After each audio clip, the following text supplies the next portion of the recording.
네, 이 전 세계가 걱정하고 있는 문제가 있죠. 기후 위기는 곧 생존의 문제이다. 이런 말이 나오고 있습니다. 우리가 기후 위기의 문제를 인식하고 2050년 탄소 중립 목표를 세운 만큼 탈탄소 사회를 향한 적극적인 노력이 필요하겠죠. 자, 탄소 중립 지방정부 10대 실천 과제 선언을 한 더불어민주당 이해식 국회의원과 자세한 이야기 나눠보겠습니다. 의원님 안녕하세요. 네, 안녕하세요. 네, 반갑습니다. 청취자분들께 인사 말씀 한마디 좀 해주시죠.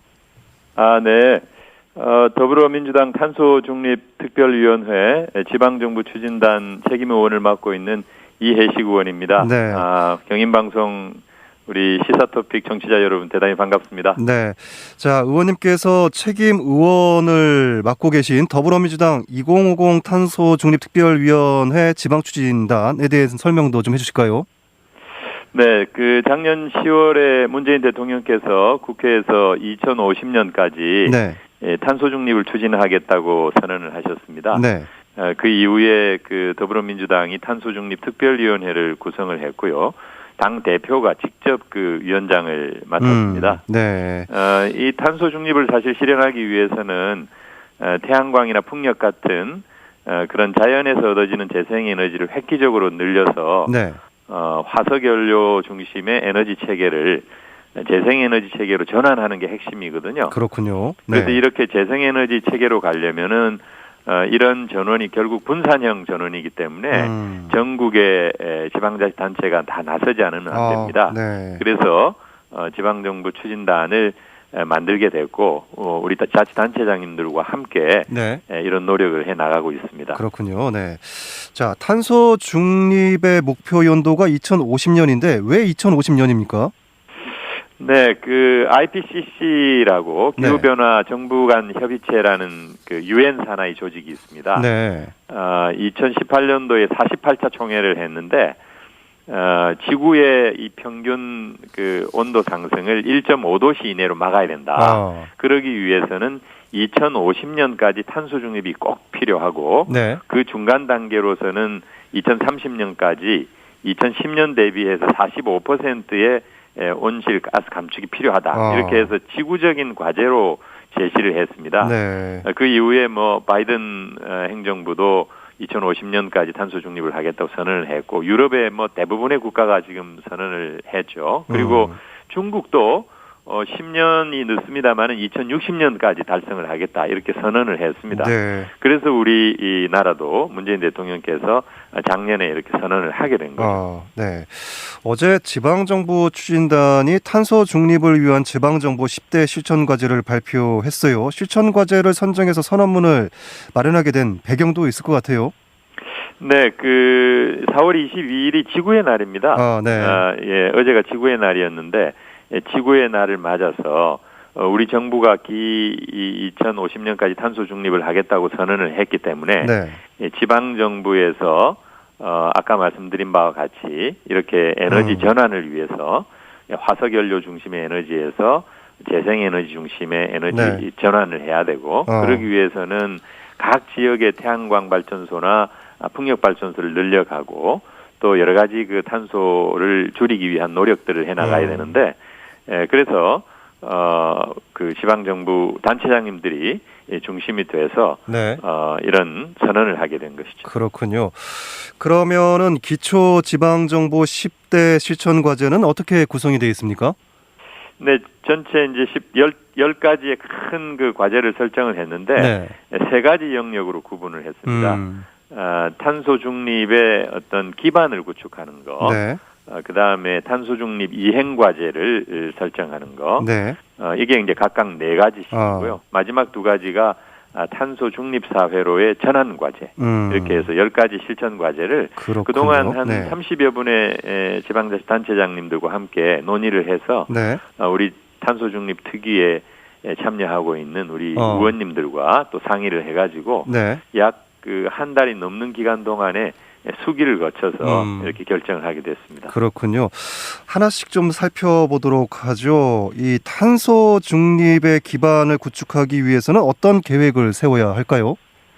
네, 우선 제일 중요한 게 이제 2050년까지 탄소 중립을 하겠다 이런 실천 선언이 있어야 되고요. 이제 이것을 위해서 이행 계획을 수립하고 추진 점검한다라는 거.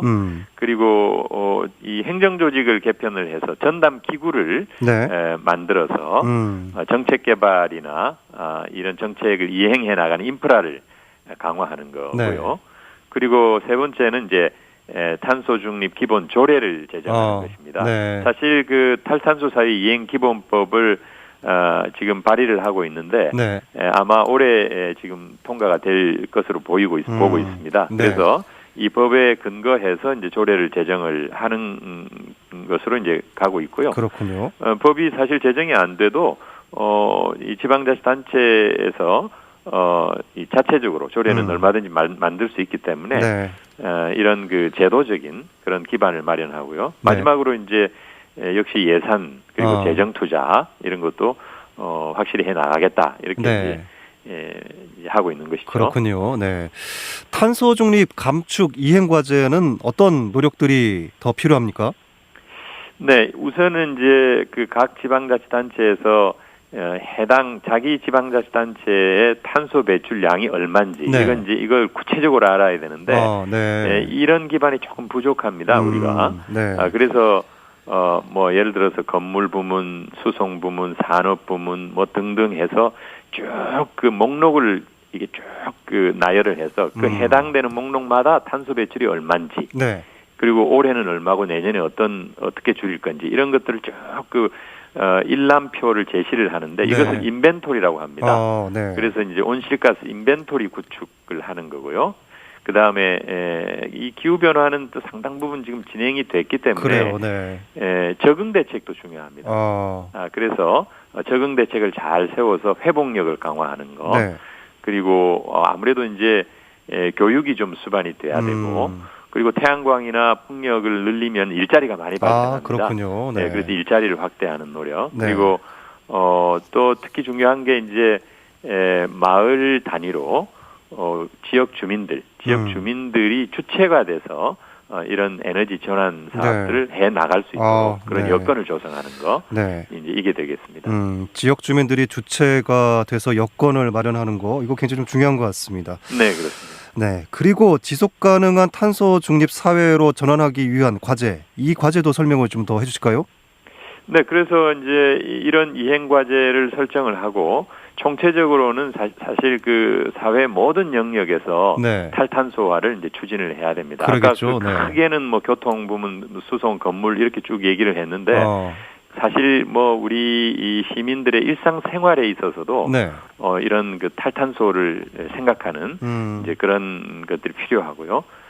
그리고 이 폐기물 같은 네. 것들 관리를 잘 해서 재활용, 재사용 뭐 이런 것들 늘려서 자원 순환 사회로 네. 만들어가는 거 이런 노력이 중요하고요. 그렇군요. 그리고 마지막으로는 이제 이 경제 시스템을 탈탄소 시스템으로 바꿔야 됩니다. 그래서 생산과 유통, 소비에 이르기까지 네.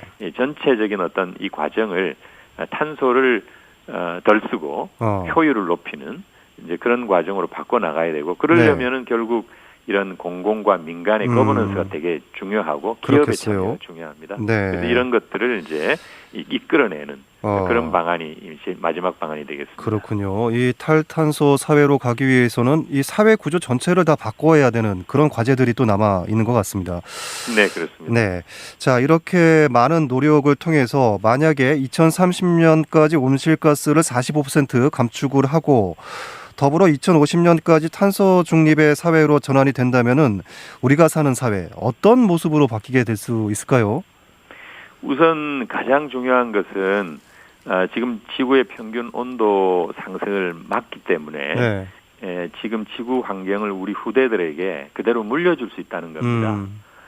계속 그 지구의 평균 온도가 올라가서 그것이 4도씨까지 가면은 네. 빙하가 다 녹아가지고 해수면이 상승을 해서 이런 그 바닷가에 있는 도시들은 거의 물에 잠기고요. 네. 6도까지 가면은 인류가 멸종한다고 그러잖아요. 네. 그러니까 탄소 중립을 실현을 해서 지금 상태로 멈추게 되면은 네. 우리 지구 환경을 후대들에게 물려줄 수 있는 거죠. 네. 그리고 이제 그때가 되면 뭐 화석 연료 기반의 어떤 에너지 시스템이 재생 에너지 시스템으로 완전히 바뀌기 때문에 네. 뭐 예를 들어 차를 탄다고 그래도 전기차나 수소차 이런 걸 타게 되고 네. 또 4차 산업혁명과 결합을 해서 자율주행 이 수소차 혹은 전기차를 타게 되고요. 네. 그리고 건물도 에너지 제로 하우스 말하자면 이 탄소 배출이 거의 없는 친환경 건물을 갖게 될 거고 갖게 된다는 게 아니라 이제 그렇게 이제 바꿔 나가는 것이죠. 네.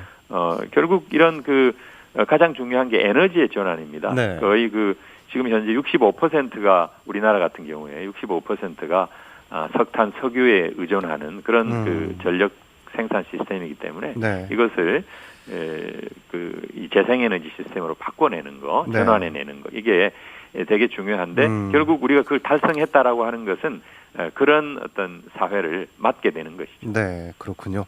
자, 마지막으로 못다한 말씀 있으면은 해주시고 마무리를 해보겠습니다.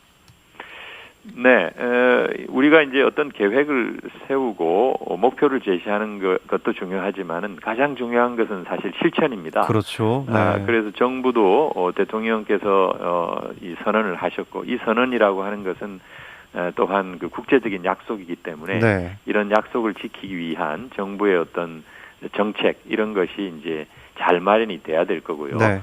우리가 지방정부 추진단을 구성을 해서 이런 실천 과제를 정한 만큼 이것을 지방정부에서 착실히 실천을 해 나가고 네. 그리고 이 지방정부의 실천이라고 하는 것은 결국 지역 주민의 실천이기 때문에 네. 지역 주민들께서도 이것을 나의 과제로 받아들이고 계속 이 협력하고 또 스스로 우리가 네. 개인적으로도 탄소 줄이기를 할 수 있는 여러 가지 그래요. 스마트한 방법이 네. 많잖아요. 네. 이제 그런 것을 해 나가면서 이런 정부와 지방자치단체 그리고 우리 시민 주민들이 일체가 돼서 네. 한 방향으로 나간다고 하면 우리가 이런 목표를 꼭 달성할 수 있을 것이다 이렇게 네. 생각합니다. 그래야 되겠죠. 네, 말씀하신 것처럼 정부와 지방정부 또 시민들과 함께 계획하고 실천하고 또 평가까지 하는 일이 이런 과정들이 계속되기를 바라겠습니다. 네. 오늘 말씀 잘 들었습니다. 고맙습니다. 네, 감사합니다. 네, 지금까지 더불어민주당 이해식 국회의원과 말씀 나눴습니다.